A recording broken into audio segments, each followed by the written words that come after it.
if one resource has come to mind, then you might not have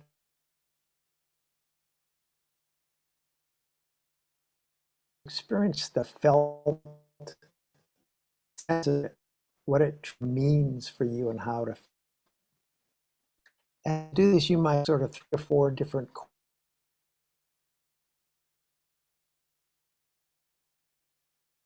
questions about kitty cat being sort of an orange kitty cat, and just going deeper in it, or who was involved, or how the experience came about, or other kinds of questions that allow you to sort of feel it, feel the felt sense of it a little bit more. Just see if you can do that with the resource you identified.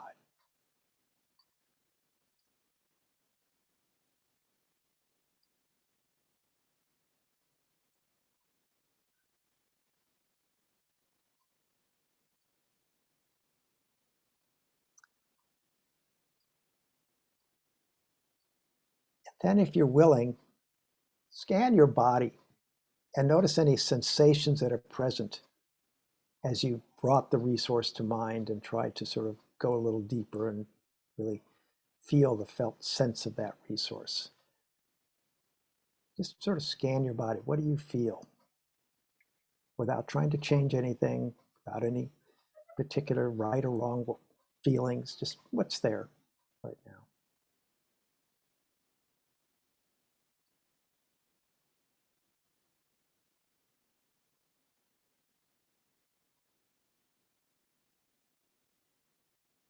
And if you are experiencing pleasant sensations of any kind, warmth, tingling, whatever it might be, you might consider, ask yourself whether those sensations can override any attention you give to unpleasant sensations.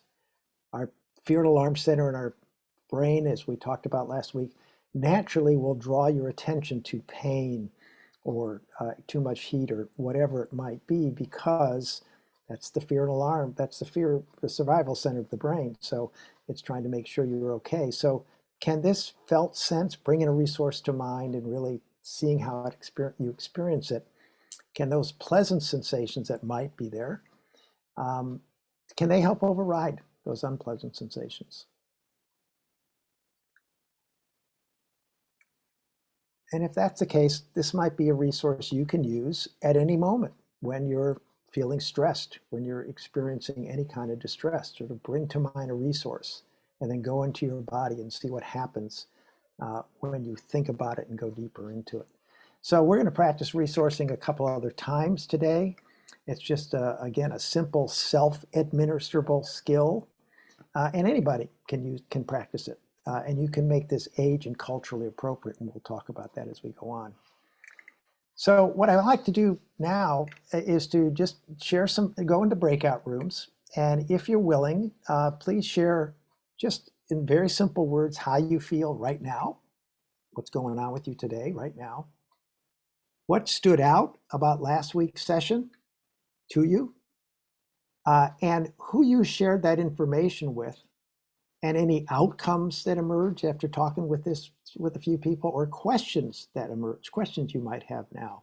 And we're going to do 10-minute breakout rooms just to allow you to connect with each other and sort of get grounded. And then we'll come back and have a few time for making comments on it. So Christy is going to break you all up into 3 to 4 person breakout rooms now. And you'll meet different people, hopefully. And then we'll come back in 10 minutes. Christy?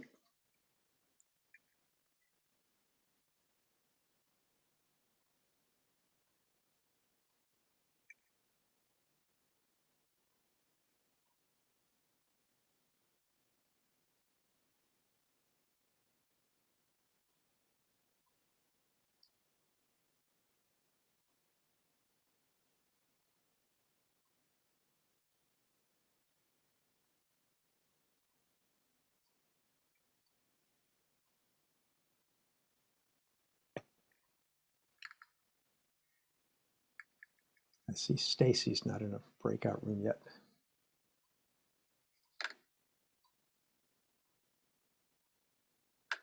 Bob, do you mind unsharing? Unsharing? Or stop sharing I'm sorry. your screen, sorry. Sorry. Let's see. Stacy, can you reassign me to the breakout room? Hold on, Stacy. Let me find you. Oh, looks Yeah, like Stacy found it. Awesome. And Neely, do you want to join the breakout room?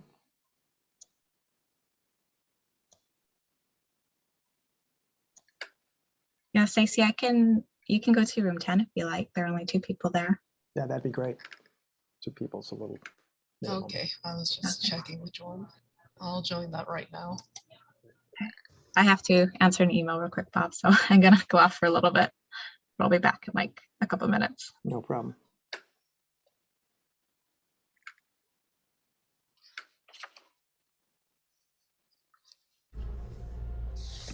All right, Bob. Everyone's trickling in right now, so you're good. Well, welcome back, everyone. I hope that the brief breakout room was helpful just to get connected again and to discuss. If anybody has any comments, anything that popped up in particular that you'd like to share, please put that in chat that people can see. We're going to do a lot more group work today, so you'll get other times to talk with people, and we might be able to get back to these questions for us. I want to just talk about a few things, share a few things, and then we're going to hear from Terry Barilla, who's also joined us now.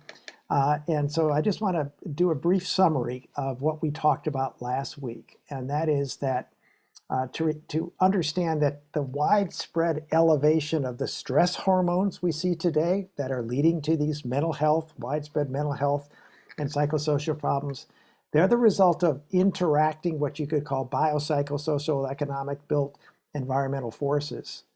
And rising ecological disruptions in the climate emergency driven climate, biodiversity, ecosystem issues are already affecting all of them and will increasingly affect all of them. It's not just a genetic issue.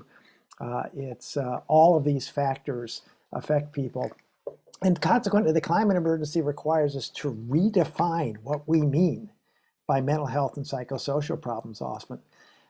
These adversities are going to continue for decades. So personal, family, and community distress are going to be ongoing in many locations and increasingly have no simple resolution, no fix, and no simple closure.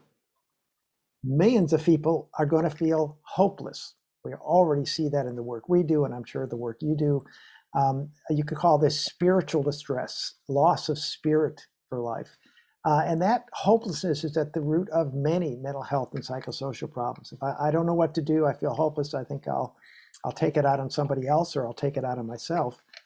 And just as importantly, millions of people are going to show symptoms, what we think are symptoms of anxiety, depression, PTSD, aggression, etc.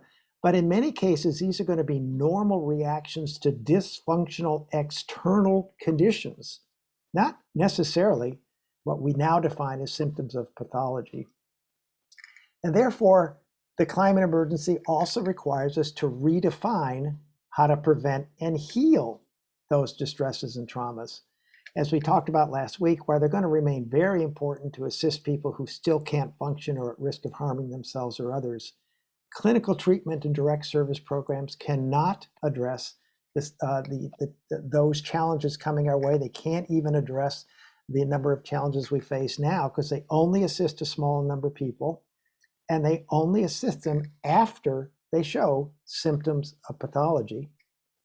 And they do not build the healthy social connections, skills, strength, norms, social norms, and resources and other protective factors that are vital to preventing and healing distresses and traumas. And so what's needed is proactive, systematic prevention and healing. And here's one way to look at it. We developed this with Ahsoka and a few others a while back, that this is the pyramid of change. And you can see at the bottom of the pyramid, the widest part has the greatest change because it gets more at the roots of the problem. That's what that tree is supposed to be in the middle. And at the bottom of the pyramid is where proactive systemic prevention and healing takes place. And it focuses on, I'm reading off the left there, focuses on the community initiatives that use a public health approach to build population level mental wellness resilience. And the two keys there first are expanding and changing our mental models, expanding the assumptions, beliefs, and perceptions we hold and we're trained in about the causes and solutions to individual and collective and societal and community traumas. And then that leads to the next greatest level of change, which is systems change. That is creating systems that use a multi-systemic approach to building population level capacity for mental wellness and resilience. That's the greatest, those two changes have the greatest impact. Still very important, but much less impact are the direct service approach and individualized clinical treatment. They just don't, they react to symptoms treatment, if you can see on the left, rather than proactively prevent and heal. But they're still going to remain very, very important. So just think about that. Most of our mental health and psychosocial programs are focused on the top of the pyramid. And we really have to focus more on the bottom of the pyramid while we continue to support those efforts at the top, those kind of programs. And doing that sort of systemic prevention involves the formation of a broad and diverse resilience coordinating coalitions in communities and neighborhoods or in regions and rural areas. But that's our term for it, a resilience coordinating coalition. Each community, each neighborhood should use a name that resonates locally. And it's based on the knowledge that positive change is more likely to occur when the people it affects are actively involved in the change process. And active participation by residents has the greatest chance of strengthening protective factors needed to build population level mental wellness and resilience. So I am extremely happy to introduce today Terry Barilla to talk about how do you get these kind of community-based initiatives organized. She's going to talk about the bottom-up approach that she used to organize the Community Resilience Initiative in Walla Walla, Washington. And she's, after 15 years of running it, she's now board president of Emeritus. As I said in the introduction, I have learned a tremendous amount from Terry, and I'm just really honored, Terry, to have you here today with us. And I'd like you to just sort of share how you got the Community Resilience Initiative organized, the steps you took, who you got involved, how you structured, how you funded it. And Terry, it's all yours. Well, thank you so much for inviting me, Bob, and thank you for the complimentary statement that you actually learned something from me. Quite a bit, actually. So the starting point for me was getting hit over the head, so to speak, by Dr. Rob Anda after I had already heard him speak 3 or 4 times, because initially when I was exposed to the ACE study, I have a research background, so I had my research brain going, and I thought, oh, this is a great information. Let's go study kids at Juvenile Justice Center and look at the relationship to school dropout or problem behaviors. So I was more focused originally on the aspect of the research side of this amazing public health study. But like I said, about 4 years later, when we heard Dr. Anda speak yet again, there was something about that conversation that day with 100 people in that room. And I swear he looked right at me and he pointed his finger at me personally, it felt like, and he said, go home and make something happen, because until every individual in every community can stand up and talk to their physician or their healthcare provider and say, you need to understand ACEs to help me heal, that type of a statement. It just struck me that, no, I don't want to just be doing little research projects. I want the community to hear this, because it is about community, because nobody stays siloed in their own house or in their own school or in their own employment. We live in society. We're social beings. And so it really struck me that day, that happened to be the fall of 2007, And I knew that that was what I needed to do, to broaden it to community. So that was the aha moment. And I came back and I spent 9 months at that point going to every organization, because I was already pretty well entrenched in the community doing youth development work. So I knew who all the players were. So I went to agency after agency and asked for time with the head people. And I just started to expose them to the common language, because I think a theme in our development was, like any language, if you don't have the vocabulary, how can you speak the language, right? And so I went after that initial idea was, what's your reaction to the ACE study after I would present it to them? What's your reaction to thinking of this as that common framework? Because some of the initial pushback was, oh no, we're already too busy. This would be one more thing to add to the plate. And I would say, no, this is the plate. This is the framework. This makes sense for anything else you're doing. I don't care what the sector is you're in. This is the framework. And I mean, I could speak from my own experience of youth development. Problem behaviors aren't going to be handled by one agency or by one place. And so it was developing initially that feedback on what is this common language? How do we create a vocabulary? And how can I help you see that this is the framework? This is not the Baskin-Robbins 31 flavors. This is not going to go away. I was pretty sure, and I hope that that's still correct. So I took 9 months, that gestational period, people started saying, wow, that's, are you pregnant again? You're talking, 9 just talking about this. But I said, yeah, because I need to know what you're thinking. And so think about the juvenile justice director. I said, Mike, this has to be bigger than just you, but I need you showing the community why this works. And so that 9 months gave people a chance one-on-one to say, oh man, this sucks, or wow, I think I can see what your vision is. And so people weren't then being asked to come to a big table, which then finally happened in February of 2010, and then be surprised or put on the spot or shamed or blamed or whatever. So it was really about building that relationship, which luckily I had already had 12 years of building these relationships with key players, but it was saying, look at this. What other data shows you how these patterns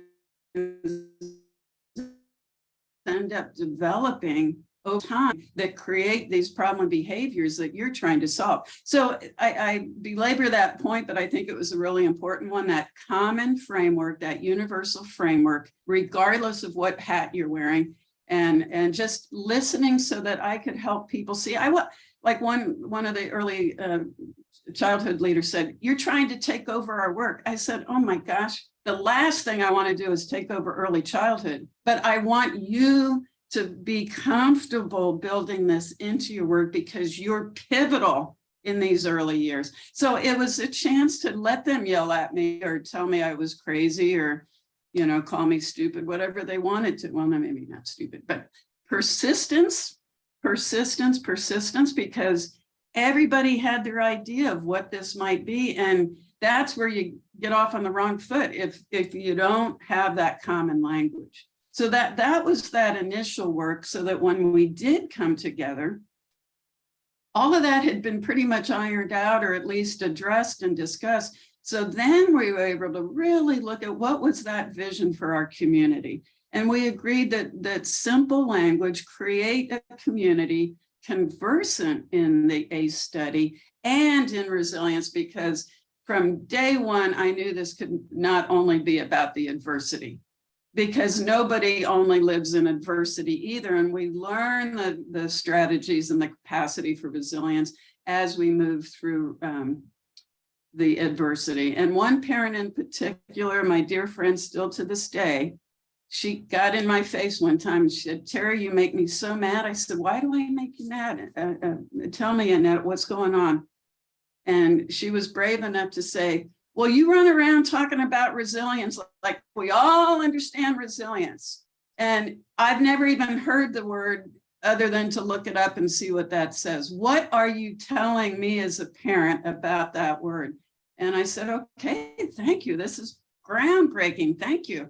And it was because of Annette that I actually had the idea to create the some of the product line around playing games. It's a deck of cards that explain the ACE study, but then give all of the resilience strategies to build on. And she was just fascinated to finally be introduced to 42. It's not that there's only 42, but a deck of cards has 52 cards, right? So I stopped at 42 resilience strategies plus the original 10 ACEs. And I think the products were helpful in expanding that knowledge to everyone. So the ACE study stands for Adverse Childhood Experiences Study that was done by Kaiser Permanente. And it showed the relationship to negative childhood experiences and subsequent health outcomes at the individual level. And then Bob's taken it to this full understanding of community, which is what we've tried to do too. So the ACE study was pivotal in showing us how our childhood experience, our lived experience, creates subsequent health outcomes. So the more we can bolster that early healthy development, the protective factors, that's what I mean by resilience, the less likely that those early negative behaviors will have the same level of negative impact. So in a quick study, that's what that's all about. So our vision was create a community conversant in what negative experiences biologically do to our health, but expand that to a full community. And as I said, to me, that's the only way we can get that kind of traction. And so we began to expand the work. And yes, we were extremely fortunate to have Jamie Redford of the photography of the movie world find out about our work. And he came to Walla Walla and he was impressed to see how many organizations had begun this work of incorporating the ACE framework into their work. And he selected Lincoln High School, one of our alternative high school there, to showcase in the documentary film Paper Tigers. And so, yes, that gave us some traction to show what happens when you believe that this framework is the solution towards buffering negative experiences. Okay, there's my 10 minutes that Bob asked me to try to stick to. I think the only thing I didn't get to in time was we then expanded through trainings and through conferences to help spread the word. Our products, I think, really help parents to see we weren't there to shame or blame anyone. We were there to help build skills that you may not have had the opportunity to learn in your nuclear family. We were originally funded through grants, and we're staffed today with an executive director, Rick Griffin, who's also our training director. And we continue to try to expand outward by helping communities understand that you create your program that is based on your community needs, but understanding this framework that can address all of those problem behaviors by focusing on, as Bob was saying, that resilience committee that builds the skills, not shames you for having 10 ACEs. So I'll leave it there, Bob, to stick to your time schedule. Thank you. Terry, that's great. And you're fine to talk a little more. Can you just say a few more minutes about how you got funded initially and then how it's funded now? Yeah, and initially I went to, we have 2 local foundations, and I went to, well, they already knew me because they had helped fund a youth center and a mentoring program. So they knew my work. So I went to them and I said, you know what, it's called Sherwood Trust. This is what I've been trying to do. We just didn't have the name for it yet. We've been trying to address adverse childhood experiences through the adolescent expression of problem behaviors. Will you help fund a planning grant so that I can try to talk to everybody in this community including parents and neighbors, because I was also engaged in neighborhood work. So yes, they gave me a planning grant. That was that 9-month time frame I talked about. At that point, I had attracted Gates Foundation interest, and I was then funded by the Gates Foundation. And then from there, I just kept trying to grow that funding base. Great. Thank you very much. One other quick question, then I know you have to leave, so I want to have questions open to you. How did you structure the organization, the coalition, a board of directors, a steering committee? How did that come about, and how does it work now? Yeah, originally it was that grassroots type of approach where I felt everybody needed to be at the table, not just professional folks, because this was bigger than just the professional organizations. So originally it was a loosely defined steering committee, would probably be the best word, where we would come together at a time and in a way that also we were able to attract neighbors and parents to it too. So yeah, it was kind of a loose organization to begin with, because I didn't want to feel, or anyone feel, that they were excluded if they didn't have a PhD after their name or some fancy title. And so yes, it was loosely configured to really adapt to everyone's input as we shape what does it mean to create a community conversant in ACEs and resilience. And today, is it more formal structured? Well, I would say it's become more formal in that we eventually, in 2018, I could see that from a sustainability standpoint, we needed more structure, because I was the glue, but I knew I couldn't always be the glue. And so we moved into a nonprofit model and created the nonprofit. And so, yes, we then ended up with a more formal structure in terms of a board of directors, and more of that kind of a structure, training director, community engagement director. But that was when I could see the sustainability, because again, this should not rest on one person, and I was afraid that's what would happen. So it was a way to be more sustainable as we grew into the future. Great, perfect, thank you. We only have a few minutes, but if you have a question for Terry, can you put it in chat? And then Christy, are you there somewhere? And can you read a couple of questions that might come up? Yeah, I yeah. saw one pop up on outcomes, and yes, and that was the benefit. And at the time, I thought it was pain and torture, but the Gates grant was heavily based, and God bless you, Gates grant, on outcomes, because we were so new. It's like, how can I have outcomes when we're this brand new?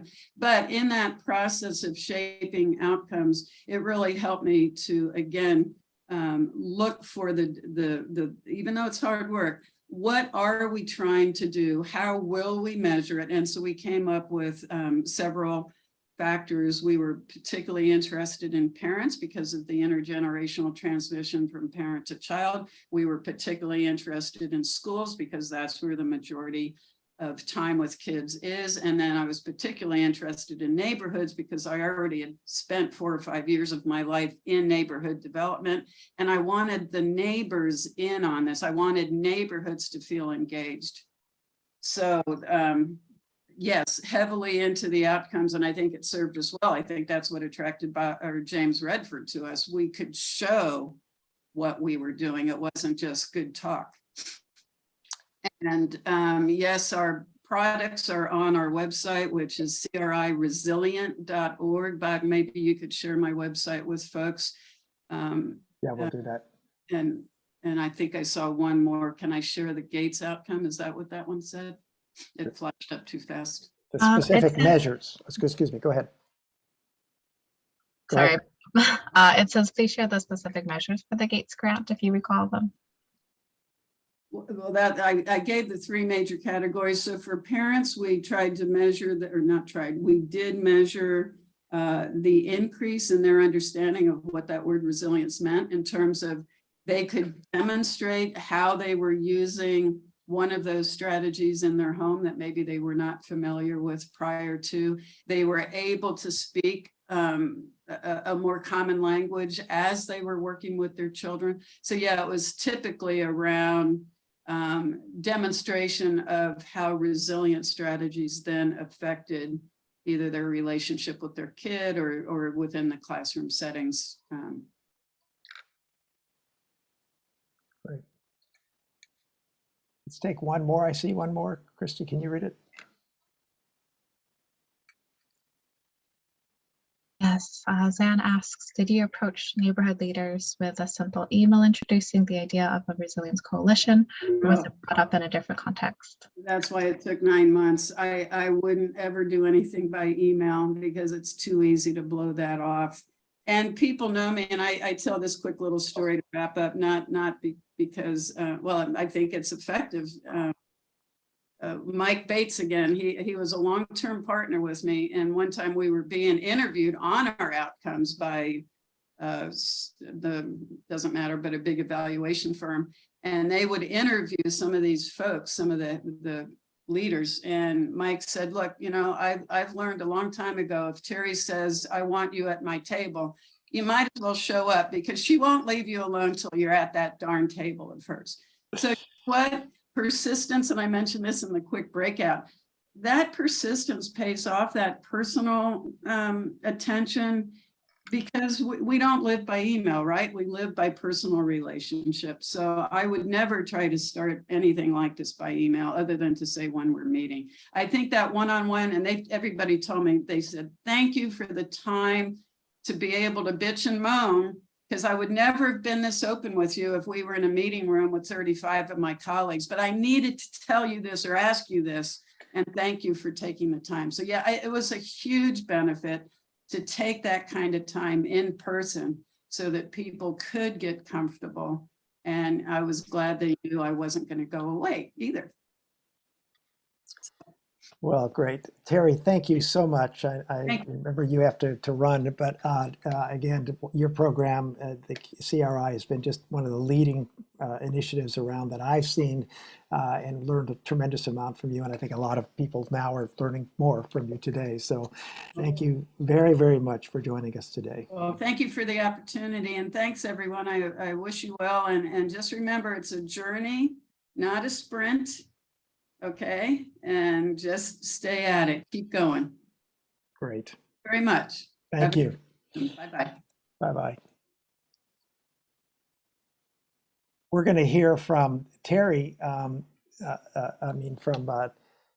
Tina Pearson in a few moments, but screen share again. The screen share is gone. But before we do that, see if I can, something disappeared here. Let's take a short resilience pause just to settle in. Maybe think about a resource, a person, place, experience you've had, just to sort of see if you can calm your mind, body, and emotions, just to let what you just learned settle in. Just take a moment to do that.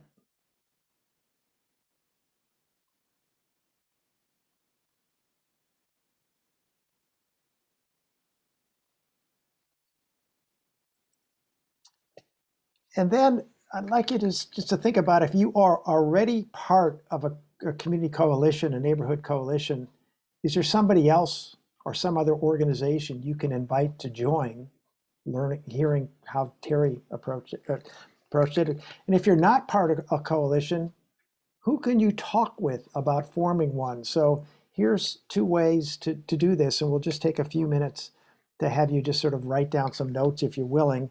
You know, are there 1 to 3 grassroots or neighborhood or civic leaders you can talk with? And who would they be? Is there 1 to 3 nonprofit, public, or private organization leaders you can talk with, and who would they be? So let's just spend a moment sort of just using what we just heard from Terry to sort of think about how you can apply this in your community, your neighborhood, or in your organization. You can form a resilience coalition, if you will, in your own organization and start building resilience there. So just take a moment. Is there other people you can talk with? Can you think of names, how to do that you can reach out to?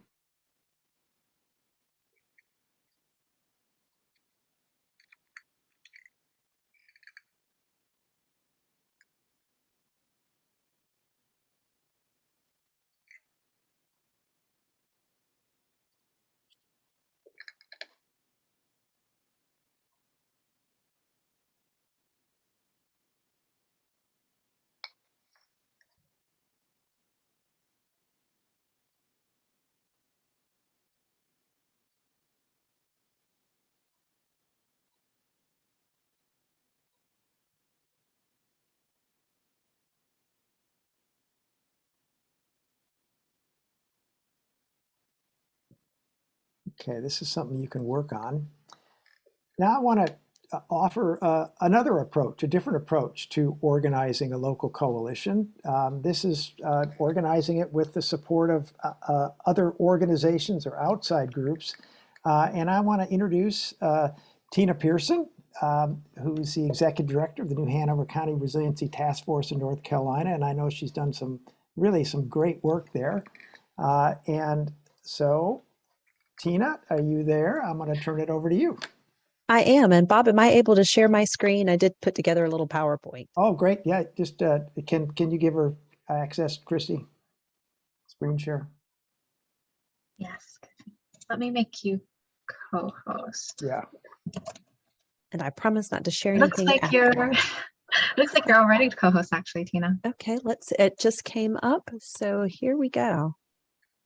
Hopefully everyone can see me. I'm going to take a little technology pause to get this gallery back up because I do try to see faces if I am working from dual monitors. So if I look like I'm turning away from you instead of trying to make eye contact with you like I would in a regular presentation, it's because I'm looking at the PowerPoint presentation on the opposite screen.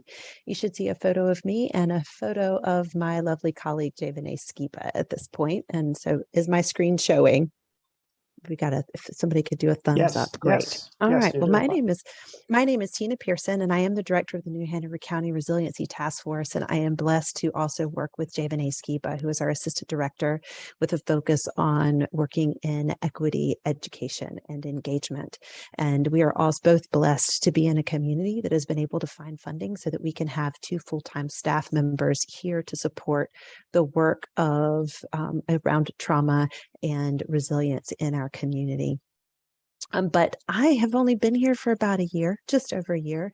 Javane has been with the task force since almost since the beginning, but was on staff since 2020. So the work actually began before we did, and it started with a group of child-focused and education-focused nonprofits who really were looking to find a way to address 3rd grade reading outcomes. A couple of those organizations included our local Smart Start of New Hanover County and Communities and Schools of Cape Fear. And then in early 2018, Smart Start hosted their first 2000 Days Summit, and they watched a screening of Resilience. So I have to say, I was a little bit nervous when I got the email and realized that I was going to be doing a presentation after the woman who helped found the organization that's in the documentary. So I was like, well, I'm just new to the game. She's been in it for years, so it's an honor to be here and do that. But it was through that screening that those individuals and others that were participating in the summit realized that there was far bigger and far more work to do than just 3rd grade reading outcomes, and they wanted to get to the root causes of those initiatives. So Bob had asked us to talk a little bit about funding. Like Terry, they sought a planning grant, and that came to us through the Duke Endowment. And it afforded the opportunity for the county to develop the blueprint of what the trauma-informed and resiliency-focused New Hanover County work would be. Communities and Schools agreed to be the fiscal agent. We're still not our own nonprofit, and we're fortunate to have them as our fiscal agent. But they used that grant to hire Mebin Boyd, who was their full-time coordinator. So I tell people that I'm working to add on to the strong foundation she built for me in this work and for others. She's now working on resilience initiatives statewide, still working with Smart Start as their resilient communities coordinator. Now, it wasn't just Mebin. As I mentioned, it was child and education focused. It very quickly became multi-sector. Some of the founding members include our local Chief District Court Judge, Jay Corpening, who is still on our steering committee, Deborah Dix-Maxwell, who it was the county NAACP president. She's now the first female state president in North Carolina for the NAACP, as well as leaders from our hospital, through our Smart Start Communities and Schools, our large mental health provider, Coastal Horizons, and the community support quickly grew to over 450 members. And in that planning, they also developed our mission and vision. And Bob asked to share that. I know this was a group effort that the steering committee worked on to create kind of initial structure around mission and vision and strategic planning, and then went to the task force at large to have working groups. And of course, all of this was pre-COVID, when people could get in the same room together and have those great in-person conversations. So That vision was for a compassionate and resilient community, and they wanted to work towards that by reducing and preventing adverse childhood experiences and trauma in children, to responding to existing trauma in adults, and also providing opportunities for meaningful connection to build those protective factors.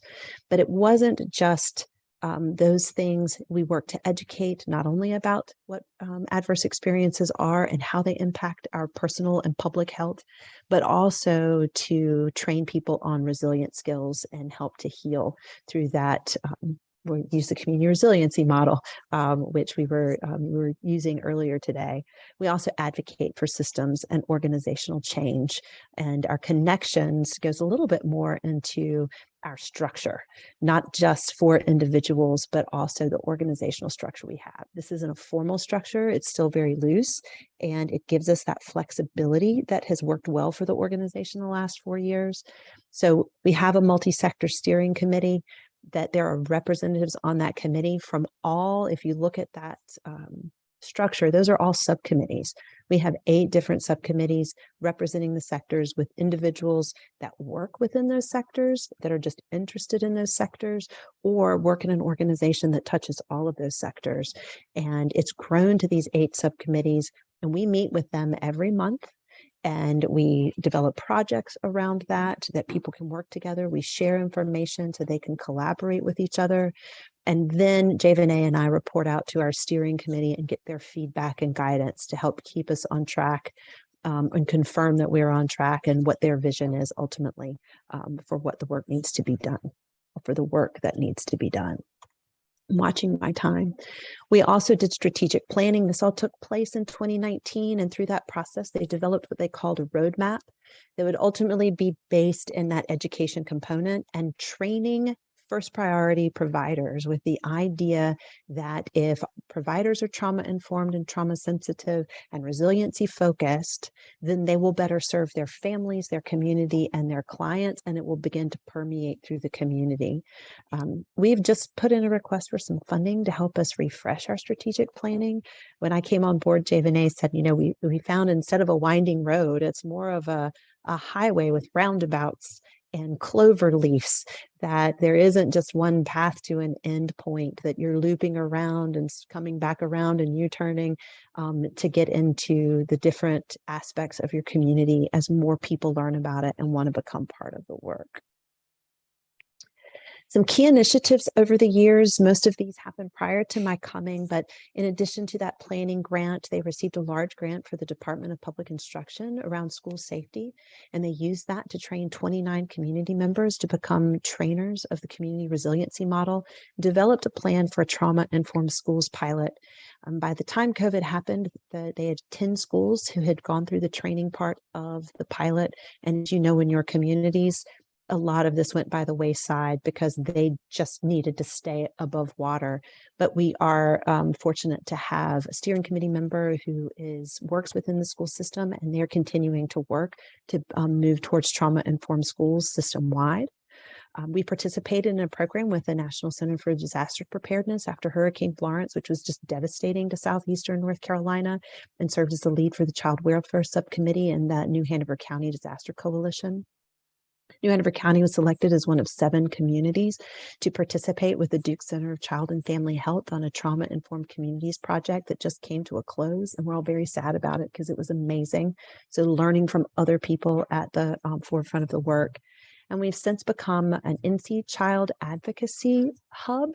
NC Child is an advocacy nonprofit here in our state that focuses on raising awareness for and advocating for legislation and policy change to support the well-being of children, which is all integral to preventing those adverse childhood experiences. We've received grants to train healthcare providers, grants to train educators and child-serving organizations, and we've also been a member of the PACES Connection Cooperative of Communities. Another initiative, and this is available on our website, and I zoomed in on aspects of our belief statement. Before I started, the task force had developed a belief statement or a memorandum of agreement or understanding with the intent that this would lay out as a task force what we believe about ACEs, what we believe about healing and positive childhood experiences and strong relationships as connective factors, and what we were willing to do as part of that commitment to raise awareness and actually make a change in our community. And organizations and individuals can sign this belief statement. So as all of this is happening, the task force is continuing to grow. By the time I joined it, we're around 700, what we would consider 700 members. These are people who have selected to join and subscribe to our mailing list. We have that represents about 100 organizations. Of those groups, we have anywhere from 80 to 100 people each month actively engaged in our meetings, either a subcommittee, multiple subcommittees, and our monthly meeting. And we have 52 organizations who have signed our belief statement, to include our local city government, our county government, and other nonprofit organizations and faith-based organizations across the county. All right. Bob did ask where our funding comes from today. These are the organizations that we are proud to say are still funding us and keeping us employed so that we can do the work. And this includes our New Hanover County government, our local hospital organization, Novant Health, NC Child, and we most recently received a grant from Smart Start and North Carolina Department of Health and Human Services. Because not only are we looking at ACEs, and trauma that's happening today, we also consider historical trauma, particularly as it relates to racial equity and racial inequities. Our city experienced the only race-based coup d'etat in 1898, and we're still healing from that, as well as Jim Crow. And this funding is bringing a training series to our community that's not just a racial equity training. It is actually racial equity through a trauma-informed lens. And we are bringing in partner organizations with communities organizing for racial equity. We'll do a phase 1 on racial equity fundamentals. That will be an in-person all-day workshop. Phase 2 is with our local restorative justice center that will train people and educate them on restorative practices and a better understanding of how hurt people and healed people. And then the final phase will be a 3-part virtual series specifically on race and trauma. And we're very proud that we're bringing something like this to our community in partnership with community partners and with funders. I said a lot really fast. It seems really weird. So if you have any questions, please share. I can speak to a little bit of our challenge. As Terry talked about sustainability, those are conversations that we're having. We need to look at our strategic planning. Before COVID established data points that this task force wanted to move, but with COVID, there wasn't the time to establish what are those data baselines, who's going to agree to do the work, how are we going to measure it, and then be able to show that the work of the task force actually made a difference. So right now, our main data points are the number of people engaged, as well as the number of people we've trained. So for example, in the last 4 years, they've trained 5,000 people in our region on the community resiliency model. And we say, if we could get everybody to buy in this, we could change the world. But where we are seeing it is indirectly as some of the people in our sectors who are really embracing the work. I mentioned Judge Corpening with the district courts. North Carolina's Chief Justice Newby actually listened to his district attorneys and has started an ACEs informed courts task force. And our district court judge is engaged in that, as well as our local district attorney.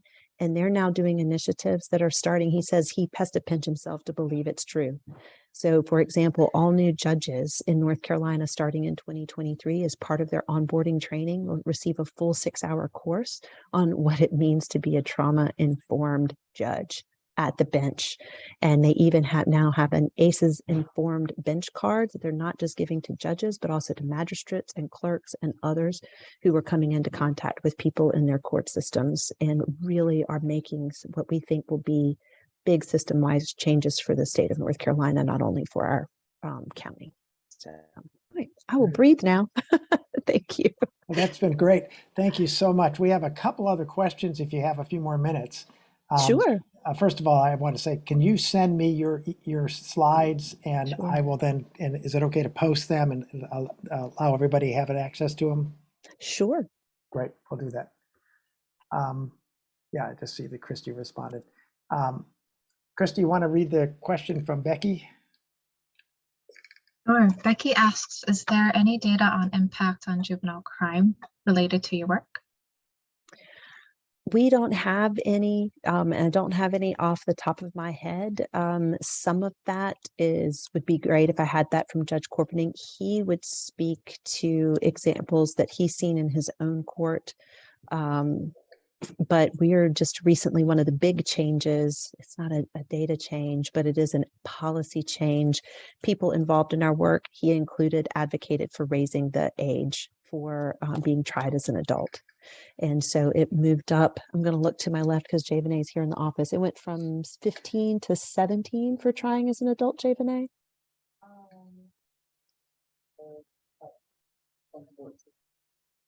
Okay, they raised the floor from 14 to 17. Now, the flip side of that is, as some people are realizing that he is seeing more 15-year-olds in his court that are the ones carrying the weapon. So a car with 18-year-olds are in it, and a 15-year-old in the back seat gets pulled over. The 15-year-old is the one that's holding the weapon. But while there is some concern about that, what he is hopeful of is, while they are still in the juvenile court system, they have access to all of the rehabilitative services that he can provide that would not be available in the adult system. And the goal then in turn is to get them the services they need so that nobody's seeing them in an adult court. He does talk a lot about the impact of COVID and the loss of protective factors. So the increase in 15-year-olds that he's seeing in the juvenile court has a lot to do with the fact that for almost 2 years, they were not in a classroom, they were not doing work, and they were finding their support system in the streets. And so continuing to work with that. But I'm sorry, I don't have specific data. Great, thank you. One last question. Yes, and Tina, I was wondering if you could also share information about how we could, about that judge and the work that they're doing as well. Sure. Okay, yeah, sorry. Let me see if they've got what is out there that's public knowledge to share. Some of it's been shared with us by word of mouth. I'm not sure if they have an official document, but I'll see. Okay, awesome. And then we have one question from Rob as well. What are the most helpful measures you have for showing your efficacy? Right now, it has been on that engagement data. In most of our grant reporting, we're tracking the number of people that we are touching either through our meeting, those connection points, and also the number of people we train. So those are the numbers we're reporting on right now. Strategically, Javanae and I want to work with our multi-sector partners. We're also fortunate to have a powerhouse data organization in our community called the Cape Fear Collective. And they have just created a Healthy North Carolina dashboard that's just a wealth of data compiled in one location. So if you were from North Carolina and if you've not gone to capefearcollective.org, go there. And if you want to look at it, you don't have to be from North Carolina. Anybody can look. We're trying to identify some baseline data that we can also get organizational partners who are willing to grab responsibility for that data and help us to begin tracking it so that they can say, this is where we started, this is the work that we did, and these are the changes that are happening. So we're hoping to see an increase from those just membership and training numbers into something real without or broader within the community. Well, thank you so much for this very helpful information. And Javanae, hi from over in the corner. Bob says hello, Javanae. She says hello. This has been very, very helpful. We'll share your slides and people might, if you want to just send us, post on Basecamp other questions, we can, or you can just directly email, I guess, Tina, if that's all right. I saw you had your email up there, or we could send the questions to you to follow up. But your program is one of the leading programs that I've seen, especially in that part of the world, although there's the programs that Maven is working on. There's all sorts of interesting ones going on. So, well, and I'll say one other thing, that there's one of those moments that you find where you're like, they get it, they really get it, or they like us, they really like us, is probably the phrase. Recently, I participated in a work group for mental health and substance use. We're getting ready to get a lot of money from an opioid settlement case in our county. And one of the KPIs they selected for the education component for addressing mental health and substance use was that 95% of partners would be trained in trauma-informed and resiliency-focused practices. And that was huge. And when the group voted, this little, put your sticker dot where it belongs in the education component of possible KPIs, it got the most votes. And so I took a picture of that so I could share it with Jay-Vené. I think that is one, while it's not official data, it's informal data that people within the community recognize, as Terry said, that this is a framework that impacts all sectors and can make a big difference in the community. Yeah, that's a positive, really positive statement in and of itself. So that's what people wanted. Thank you again. We really appreciate you taking the time and look forward to more down the road. Great. Thank you. And please feel free to continue with us if you'd like to. So let's take just a brief moment to do a resilience pause again. Just sort of tap into a resource. And by the way, Tina mentioned community resilience model. That resourcing is from the community resilience model. It's one of the resilience skills, and you'll hear more about the community resilience model from Elaine Miller-Karras when she joins us in a couple of weeks. But just sort of think about it, maybe a different resource that comes to mind, just to allow you to calm your body, mind, and emotions, and just sense the sensations that might be occurring when you tap into that, just to take a moment and let what you just heard settle.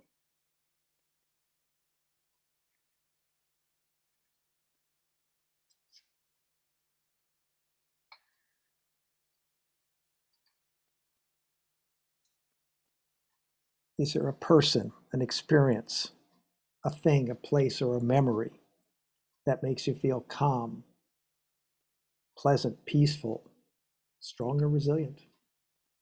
And when you think about that resource, how does it make you feel? What's happening within you, within your body?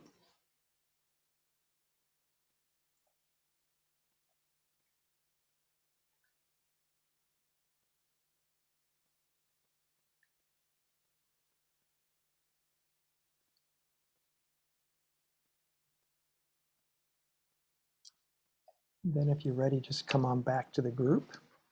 And we're going to do another round of breakout rooms now. The questions we'd like to pose to you is to share what you learned or what you took away from the two presenters, Terry and Tina. And if you're not involved in a coalition already, discuss maybe who you can reach out to and how you can talk with others in your community about forming one. And if you are already in some type of coalition, discuss maybe how you can expand it. Who else can you reach out to? How can you engage more people? And or how you can focus it on proactive, a public health approach to building mental wellness and resilience if it is mostly doing reactive work now. So it's going to be a 10-minute breakout room of 3 to 4 people. So please feel free to start talking when you get in there. So, and Christy's going to move you into breakout rooms right now. Thank you. Thank you again, Tina.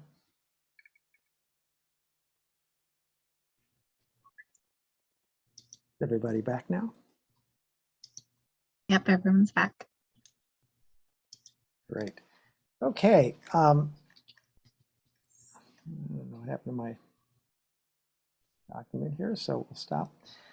Let's take some, just want to open up things. I hope you had some time to talk and got into things. And we were just talking about the fact that we know the 10-minute breakout rooms are short. And we'd love to do 20 and 30-minute breakout rooms 2 and 3 times.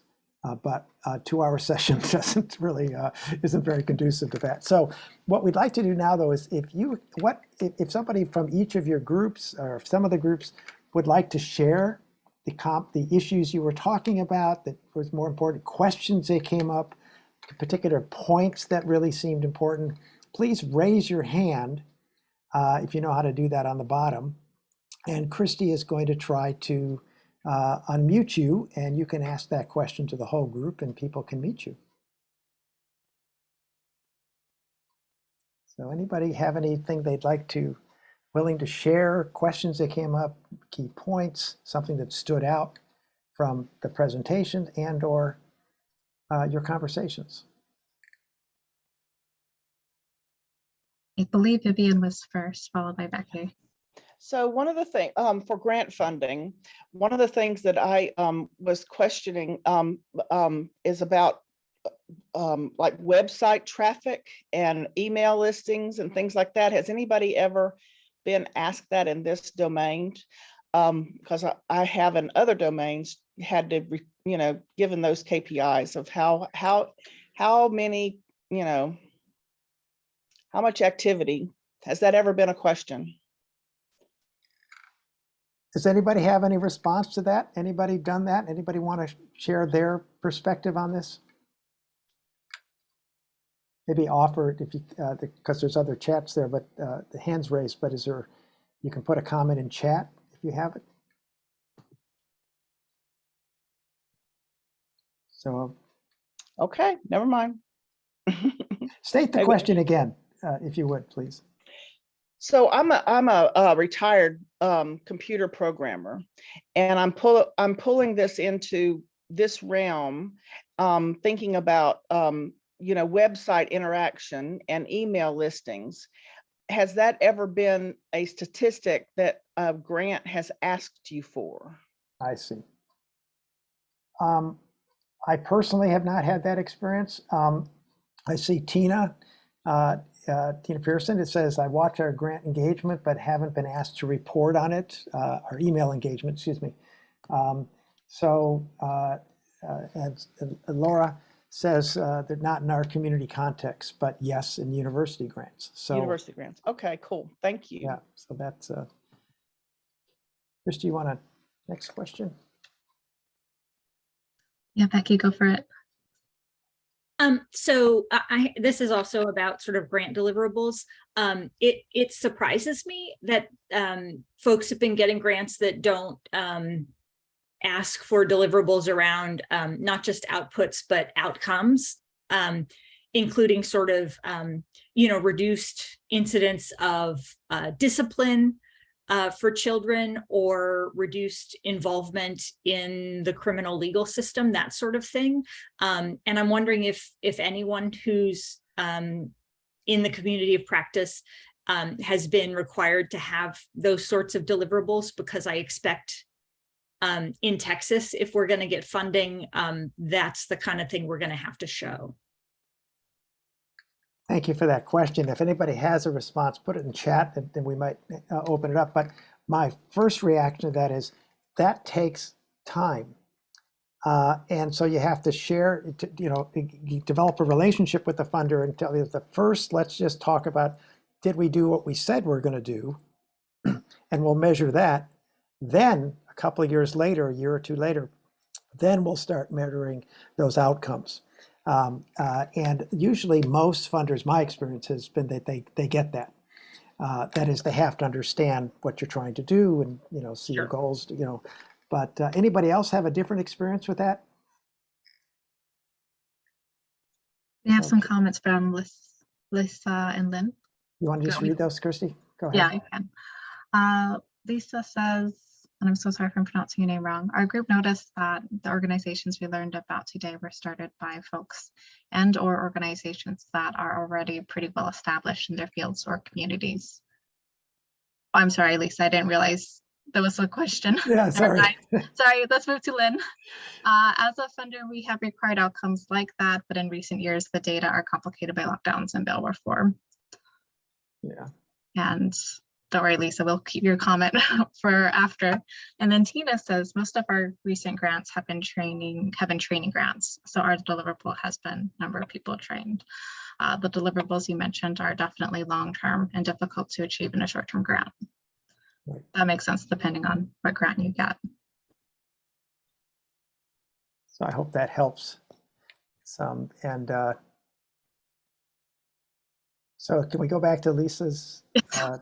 That's right, Lisa.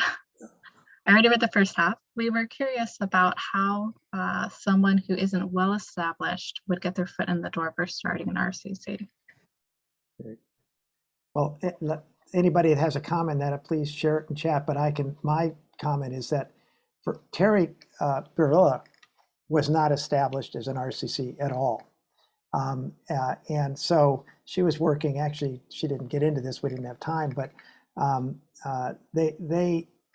she knew people in the community, but there was nothing established in terms of what she was trying to organize. So I'm not sure you need to be well established. You do need to know people or find people who do know people.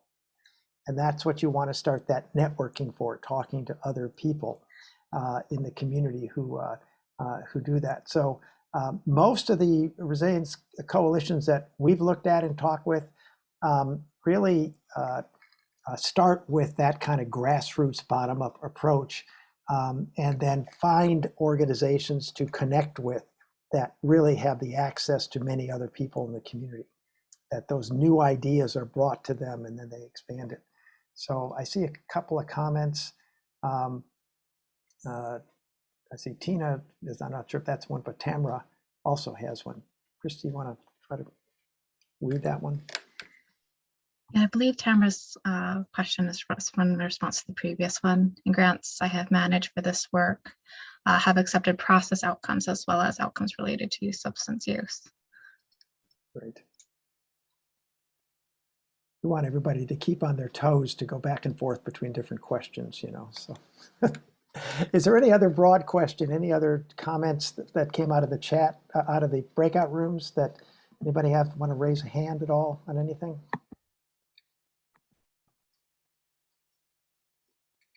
Laura, go ahead. Hi. We were discussing how a lot of our work had community development sort of principles or community psychology, and how that does link to the climate, but may not in the minds of everyone that we're connecting to, but does link within the concept of a transition or a just transition. So we discussed that as a context of a just transition, and that wasn't familiar with everyone. So that might be something to think about how I mean, as you have been doing, but how these things intersect. And we started to look at maybe differences between the US and climate denial and the Scottish and English context, and kind of where it's government embedded or community from the ground up. So. Thank you for that. Yeah, actually, we're going to spend a whole session on a just transition. I can't remember, it's 3 sessions out or something, 4 sessions, but because that's just important, vital, and we connect it, but every community has to do it in their own way, in their own age and culturally appropriate way, connected to both the physical environment, built environment, but also to ecological, social equity issues, et cetera, et cetera. And as we mentioned last week, just briefly, the climate emergency is going to aggravate all sorts of injustices and inequities unless we're very careful and keep that issue right in front of us. And at the same time, if we do that, we can actually build a much stronger culture around equity and inclusion, et cetera. So we have, that's again, transformational resilience. We can improve things if we keep that conscious, but it's a critical issue. Jackie Patterson is going to join us. She used to run the environmental, I can't remember what you call it, climate and health program at the NAACP, the National Association of Colored People. And also we'll hear from a person who's involved with the Just Transition movement on these issues. So great. And I see a comment here from Mark. Christy, can you read that? Yeah, so Mark says, as a fresh person in a community, I think it's important and useful to recognize that the issue itself is already well established, even if folks haven't framed them quite that way yet. Promoting a conversation will draw people. We started a transition town group that way in, Aotearoa, New Zealand, and now that group is occupying the seats of the local authority. Great, great. Thank you for sharing that. And the more if there's any other information, Mark, you can share about how you made that transition, and into positions of authority in the community. If you can share that with the whole group, that would be great. Maybe post something in Basecamp, because I think that might be something. And I'll follow up and simply say, my experience, and we'll talk more about this over the next couple of weeks of the community practice, is that people, when these kind of community initiatives get organized, that often happens. People involved with these trauma-informed resiliency building initiatives end up having more authority in the community, formal authority and certainly informal authority. It's great to hear that work that you're doing. All right, I want to move we on. have one more hand raised from Bob. Okay. Last one, Bob. Okay, thank you. I'm in New Hampshire, and so far we have been fortunate to have been relatively free of climate disasters. We haven't had any big fires, we haven't had any big floods, and it hasn't gotten too hot here yet. We've also been fortunate to be relatively free of massive childhood trauma issues like school shootings. And I'm wondering, in terms of our good luck so far, how do we generate interest in getting a group started?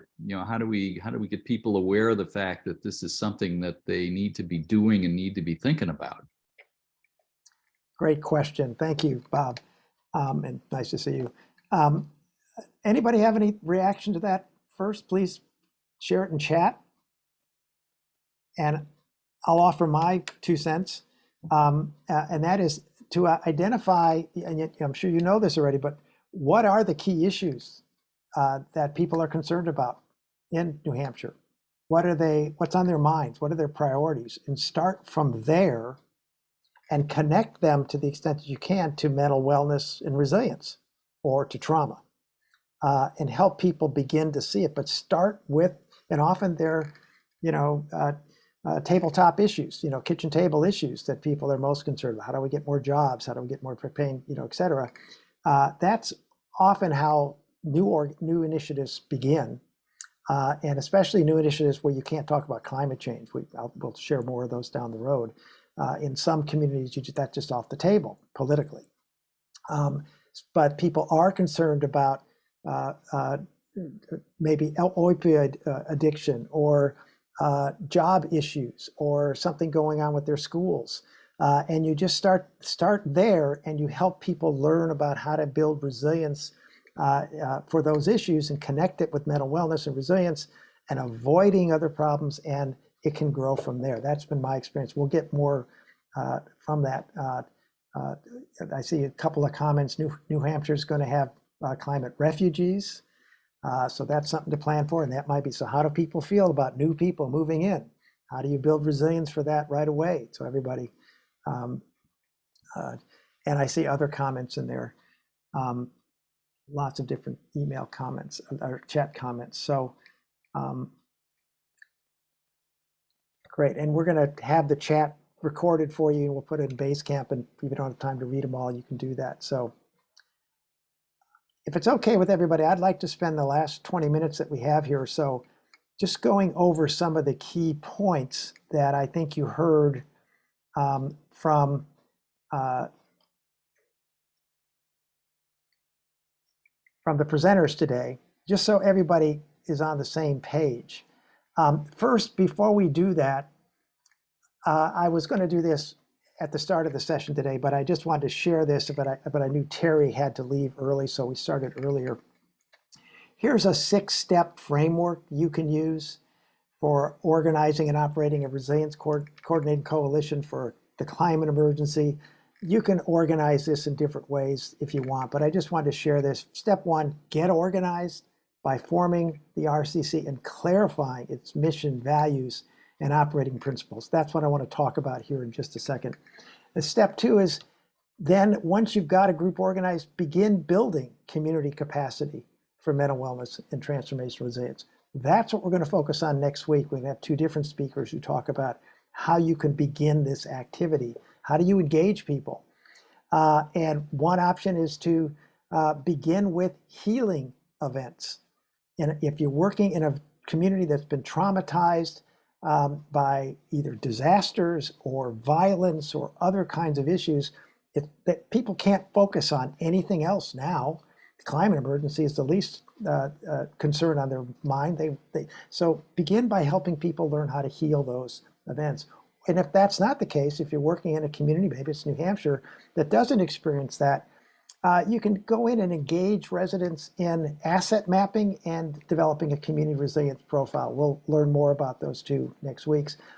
After that is done, after you begin those processes, then the step 3 is then you get information from the community and you can then establish the vision, goal, strategy, and action plan for the Resilience Coordinating Council. You need that information first.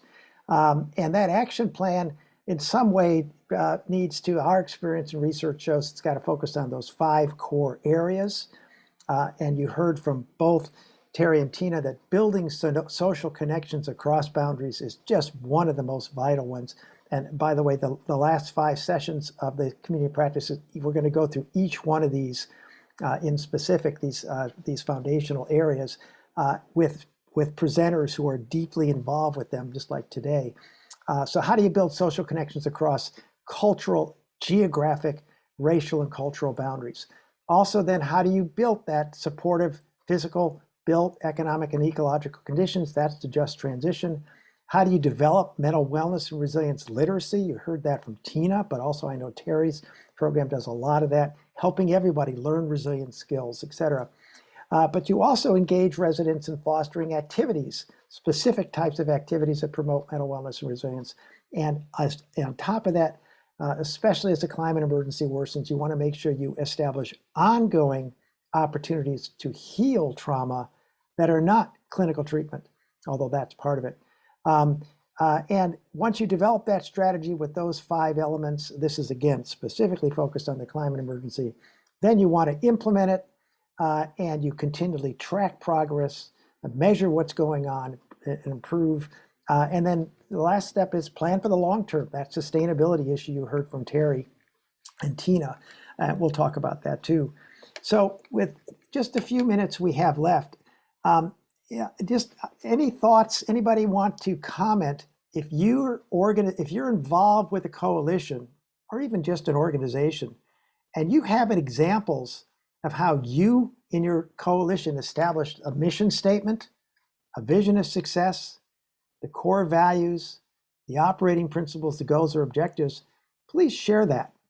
And also, how did your coalition find good leaders and staff? And how did you decide on your organizational structure? You heard how, sort of very briefly, how Terry and Tina's organizations did that. But any thoughts you have, any comments, anything you can point people to, please share that in chat.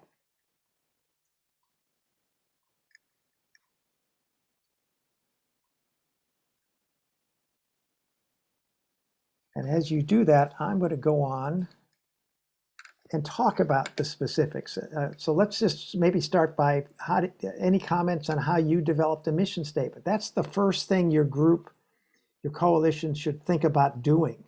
I know I'm speaking for Terry, but I know from my research and her work is that she got a small core group together initially, and they developed their own mission statement. Then when she got a larger group together, she had the larger group develop a mission statement. They built on the initial core group's mission statement, but it wasn't the same. It grew because more people with experience.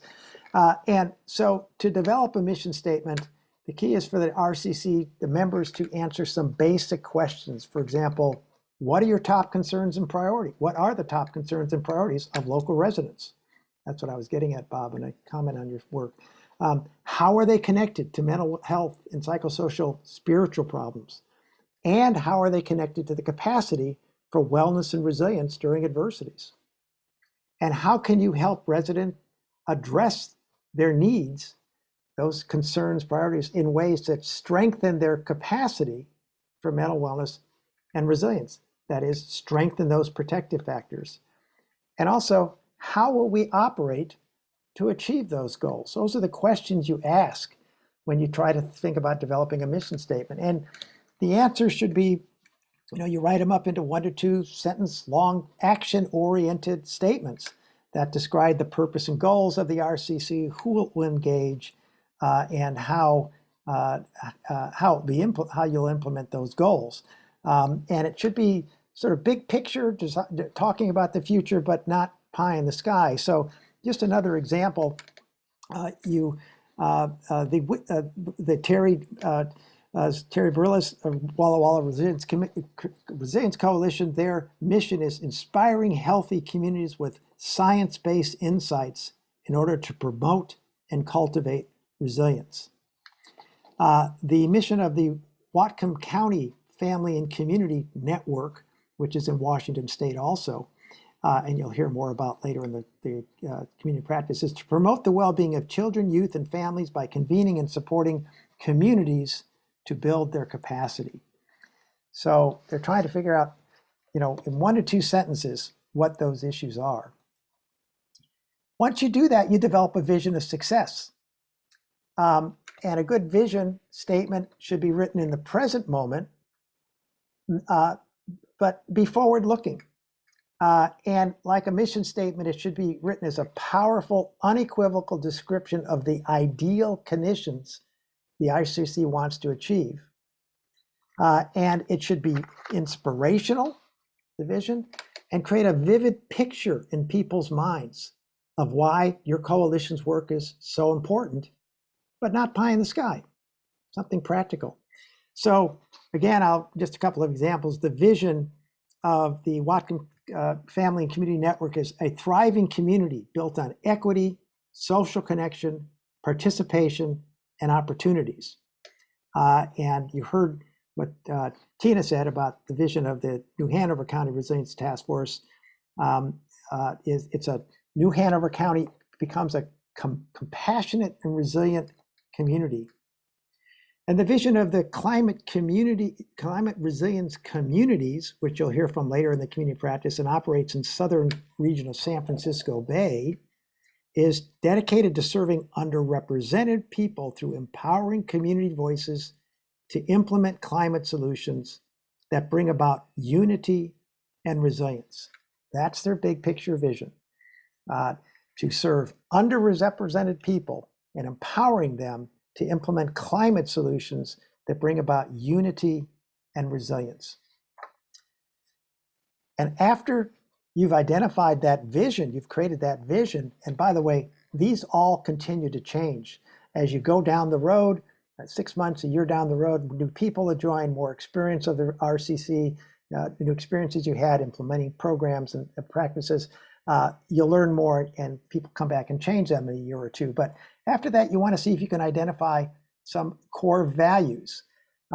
The traumas that are generated by the climate emergency and also staffing issues, funding issues, and all sorts of other typical struggles any kind of coalition or organization has at the startup phase are going to create numerous challenges. That's just the way it is with organizations.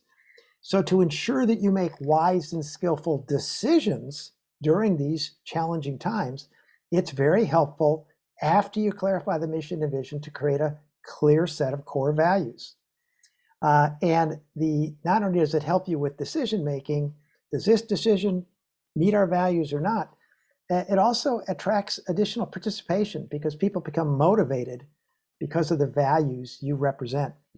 So the values of the Community Resilience Initiative in Walla Walla include connection with others, honoring culture, honoring diversity, increasing knowledge, building resilience, sustainability, and well-being. Just an example, and there's many others you can find too. After you identify those values, then try to identify the coalition's operating principles. And they describe how the coalition will put into practice those values to achieve its mission and vision. They help guide decision-making and allow things to get done quicker. The operating principles also, as I said before, kind of sort of circle back to influence the RCC's mission and vision statements that once you begin to implement your operate by your operating principles, you realize you want to tweak your mission and vision. So just an example, the Whatcom County Family and Community Network in Washington has 3 core operating principles. Connections, relationships and collaboration are at the heart of our work. We believe community change can happen at the speed of trust. Number 2 is resilience. Second operating principle. In the face of exposure to significant adversity and trauma, resilience is the capacity of individuals and communities to navigate their way to all of the resources needed to sustain well-being. And the third operating principle is prevention. We aim to build communities of healthy, happy children, adolescents, families, and neighbors. Health and well-being are the end result of all we do. So they look at what their action plans and their strategies, and they go, are we meeting our core principles?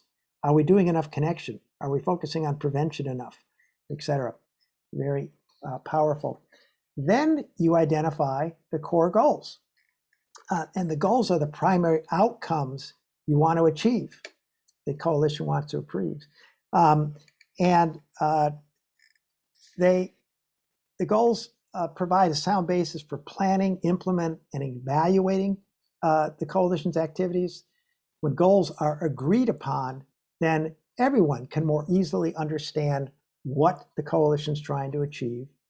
And you want to highlight the community's potential in those goals, not deficits. And that's really important. So just an example, Peace for Tarpon, peace with the letter 4, Tarpon, which is in Tarpon Springs, Florida, one of the very first trauma-informed community-based initiatives in the country, has done great work, seeks to address the root causes of trauma. And they had 4 goals: connect residents and service providers to available resources, inform citizens and professionals on research that shows direct causes and outcomes of trauma, transform communal and personal attitudes towards health, renewal, resolution, resilience and compassion, and heal people, systems, and community through trauma-informed prevention practices and resolution methods. So those are their goals. That can be very powerful. And then you follow up those goals with objectives. An objective are measurable results that the RC wants to achieve within a specific time period to meet those goals. They need to be achievable, yet challenging, and directly connect people with that vision and goals, including specific timelines. We'll talk about this, and I'll talk about this in a split second, but there might have different resilience innovation teams involved with your coalition. Tina talked about that in the New Hanover County Resiliency Task Force. They don't call it that, but that's what we call them. So they might each develop different objectives, goals and objectives for the different neighborhoods or populations or sectors they work with. And then you try to bring that together. So an example of an objective is initially is just what are you doing and what are you trying to achieve? So you might want to say, within 1 year, we're going to see a 20% increase in seniors and other isolated people that are in daily contact with someone who will spend time with them and assist them in their mental and physical needs. And within 5 years, we'll see a 50% increase. So, and then you can measure that. Those are just examples. Let's see here. And to achieve all of that, 2 very important practices you can do, steps you can take within your Resilience Coordinating Coalition is provide basic education for everyone on what trauma-informed approach means, what resiliency means, what the climate emergency is about, et cetera. Get everybody up to speed. And then at the same time, learn and constantly practice good communications and conflict resolution skills. What happens in many groups is people have different opinions, they have different views of things, there's conflicts in the community. That can really take place right in the discussions of the coalition, especially when you start to develop a strategy. So you want to practice and learn how to resolve those before those conflicts come up.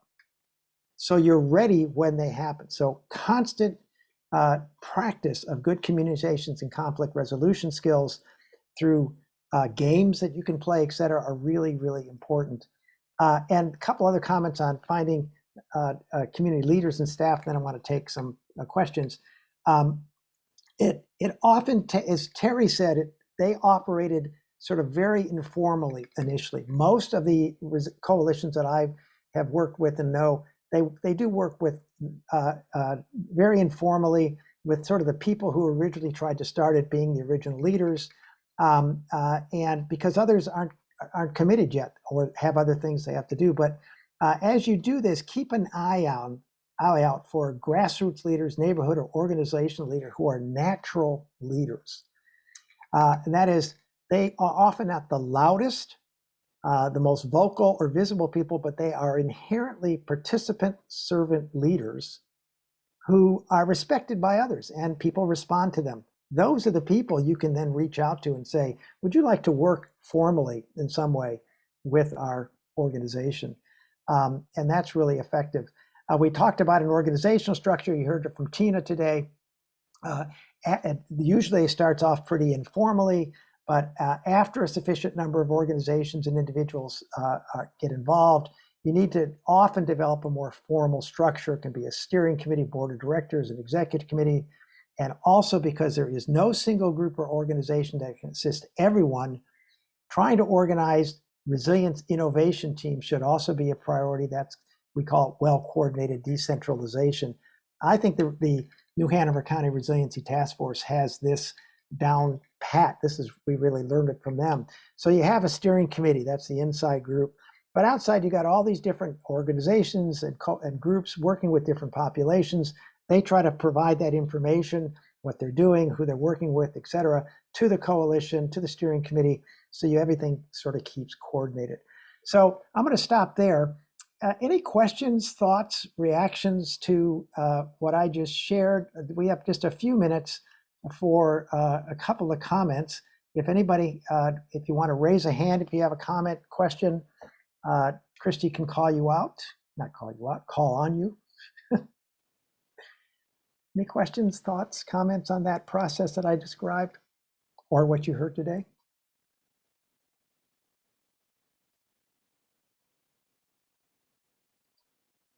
I will say, Bob, the chat was lively when you were discussing mission and vision statements. Some people shared their experience on that. Great. And they're not easy to do. It's not a one-time meeting.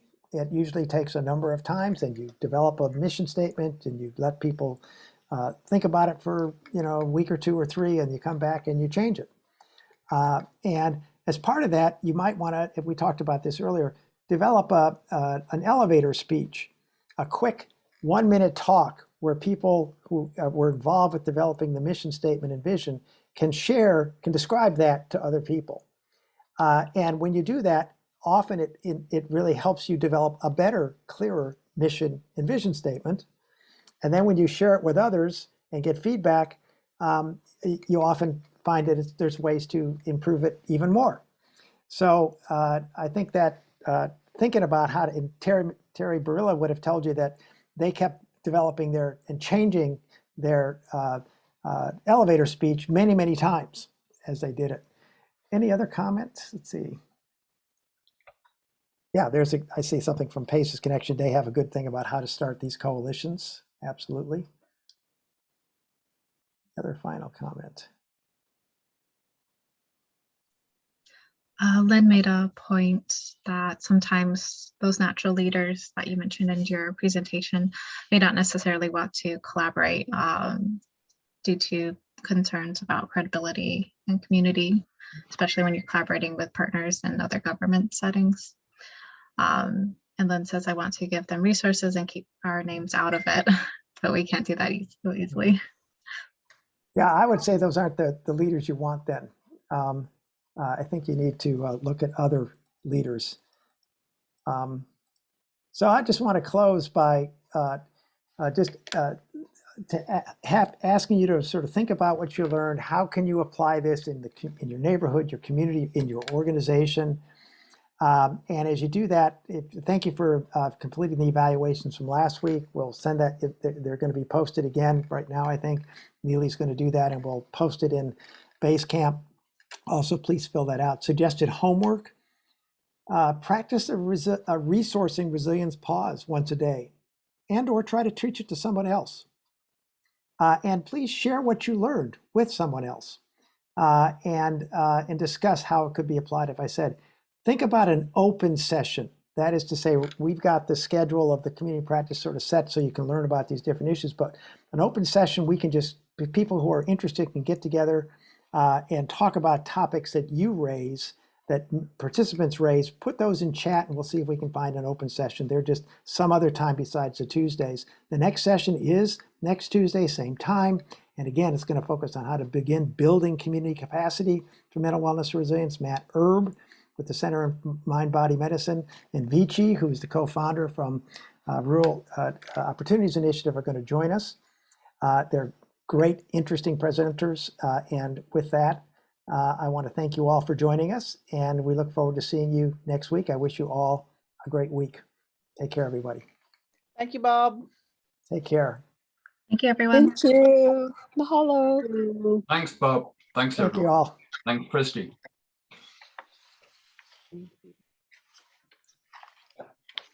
Thank you.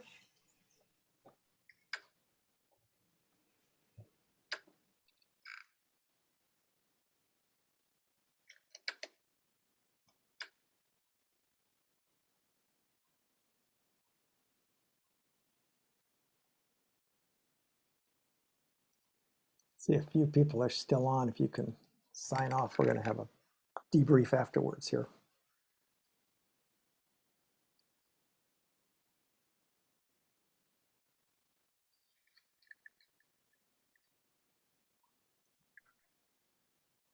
Jennifer, do you have any questions?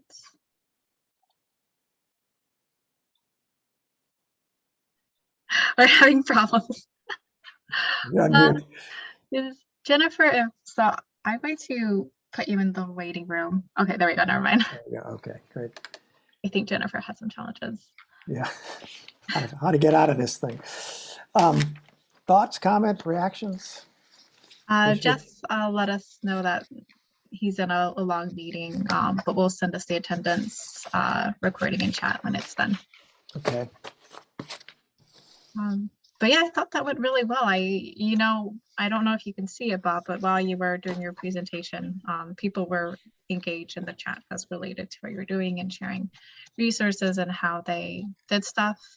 I feel like Mark has, I wonder if we should tap into Mark. So it looks like Mark is doing some really great things as a vision statement. Seems pretty established already. I didn't see it. Work. Who's that Mark?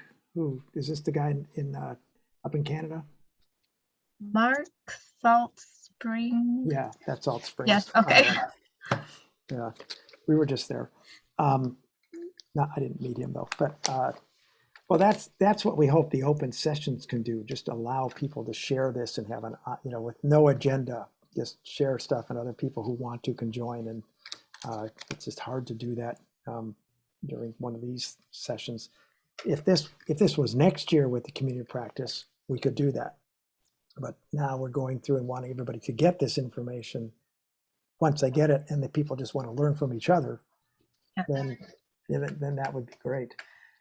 Yeah, but you might, I didn't see his thing. Is he going to post, or can we post what he put in there in Basecamp? And yeah, part of what Neely and I will do is summarize the chat discussion, and we'll put separately, like, I think what we can do, Neely, is maybe like a list of like experiences underneath like each presentation, maybe. I think that'd make more sense because it's more tailored to like how people respond to it. And then we'll do like a resources list separate. Oh, sorry, Neely. That's okay. I was just going to copy paste the chat, and I'll put in a document and I can share that with you. Oh, Jesse said he'll send us Oh, the chat. okay. I think Zoom has that power. Okay. yeah, But actually, if you know how to do that, Neely, you can just do it. Just take, Okay. Jesse doesn't have to do it if you know how to do it. I don't. So I was just going to click the whole chat, select all, and then copy paste and put that in a Word document.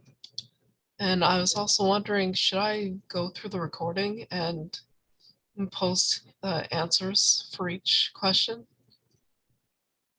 as transcribe, or is that going to be too much detail for us?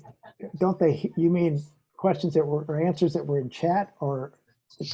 Well, because there are some of the questions that came up in the chat, and I wasn't sure if I should go back into our recording and then take the in session answers and then transcribe that into this Word document. Can you just do a small section of that and send it to me so I can see what that looks like and what that's like? Okay. Yeah, I'm not sure how that would.